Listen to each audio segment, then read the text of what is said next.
fellow back there with a beard. Right. But I mean, and they're all. That's not to say that others don't know a lot, and everybody knows more than I do. But yeah, no, I think. I mean, a grassroots. You can run a media campaign, and we'll have a media campaign.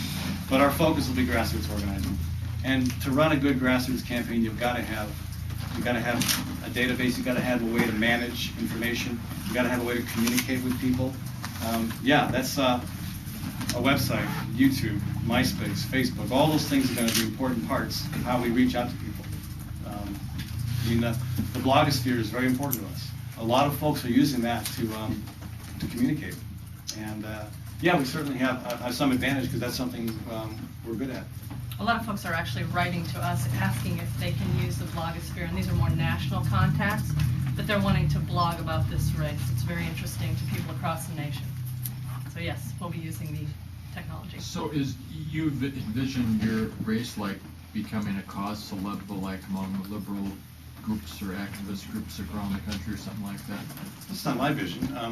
I do see that this is one of many races around the country. Let me say several races around the country where Democrats who are, again, more populist are challenging Democratic incumbents who have supported the war, who have supported Bush on many policies that most Americans oppose. I mean, this isn't an issue of which is it the Democratic incumbent or the challenger that's most in touch with the Democratic base. Yeah, there's that, but beyond that, I mean, the vast majority of Americans aren't happy with a lot of the policy initiatives that Leonard Boswell and other what are often called blue dog Democrats have voted for.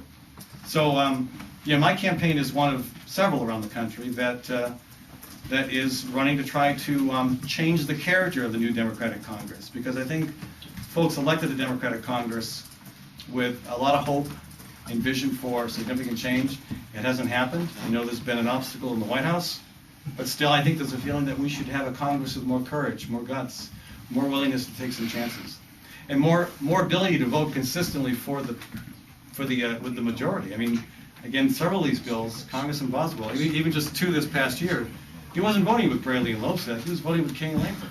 So I think, yeah, maybe this is one of a handful of races that people around the country who are desperate for change will latch onto and will help support. Because again, folks who may live in a place where there is no competitive race, where there's a Republican who will never get beat or a Democrat who's great on the issues, maybe this is a way they can help try to create a more progressive Congress. Would you say that Boswell represents the past of the Democratic Party and that you perhaps represent the future? Well, that's a little simplistic, but and I wouldn't say it quite that way. But I do think he is more in line with the status quo, and I'm offering an agenda of change again, which for me is nothing new. I've been talking about this for a long time, but what feels exciting to me is it feels like the time is right, and that people are ready to hear this message in a way they haven't been before. And again, not just Democrats. You know, I walked over to Mars Cafe the other day to meet with can't remember who now, Channel 5, wherever you are, and a guy sitting there, he called me over. He says, "Look, I'm a Republican businessman, but I've never made a donation to a political campaign, but I like what you stand for. Here's $100." I mean, we've had a little bit more of that happen too. I think this is a campaign, much like Barack Obama was able to excite people who aren't traditional Democrats. I think this campaign will excite an interest among a wide variety of people who really are ready for change. Again, even though I live in the city, I've got a strong interest in rural Iowa. I've worked on the Ag Committee for a long time when I was the legislature. And I think what I'm talking about seems to resonate pretty well with Buzz and a lot of the other folks we've been talking with on the phone from rural Iowa. That brings up a question that's related to the war in Iraq. There's been some interesting writing in the past few days about the way that the war in Iraq has divided Americans, in that a lot of military personnel are from the Midwest and the South, whereas there's less support for the war on the coast and in large urban areas. So it's sort of a rural and urban divide over the war. Do you see your campaign, given the demographics and the geography here, do you see your campaign as sort of a microcosm of the national situation? And if you recognize that divide, how do you see yourself bridging it?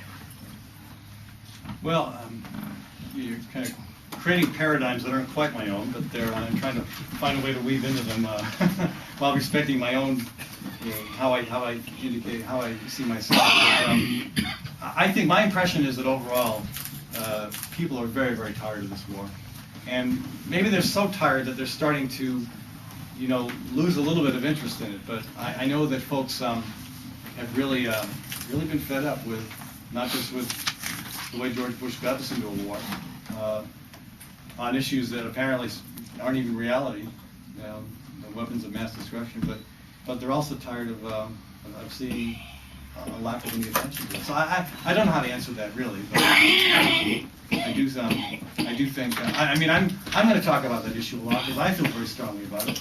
I always, even before I got involved with the legislature, I worked in this area. I worked for a peace group. I feel very strongly about this, and I think a lot of people do. I just want to clarify, you mentioned the Beltway. This is that northgate Beltway. Where does Yes. that go from? They want to run it from Altoona up by Elkhart over to Polk City. And most of us see that this is another way to develop a whole new corridor for big box stores and urban sprawl. And the landowners don't feel that they've been really listened to, and they're expressing their concerns about it.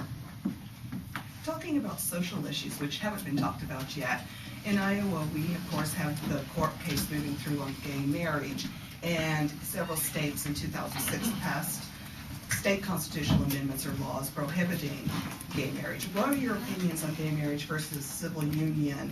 And as long as I'm asking about these big issues, I know one of the complaints that we play about Hillary Clinton is that she also supported prohibitions against partial birth abortion. What's your position on abortion constraints? In my my campaign is not about social issues, but certainly, like everybody, I have opinions about them.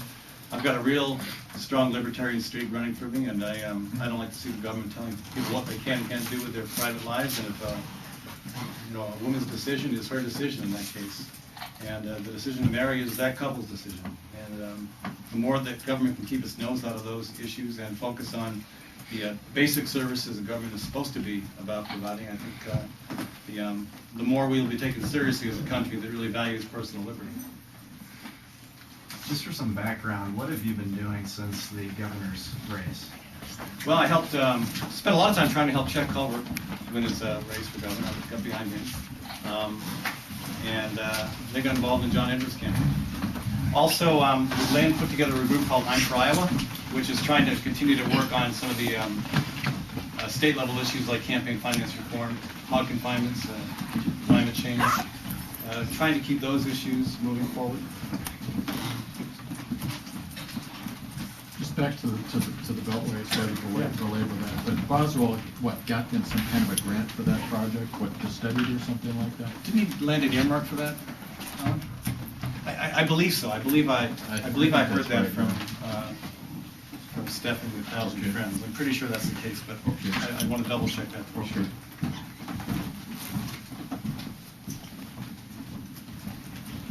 I got a question. If we brought about universal health care, it would save $286 million a year in paperwork alone. It'd give everybody coverage, and it would make it so businesses didn't have to pay out so much on the premiums. What do you think about universal health care? Sounds good to me.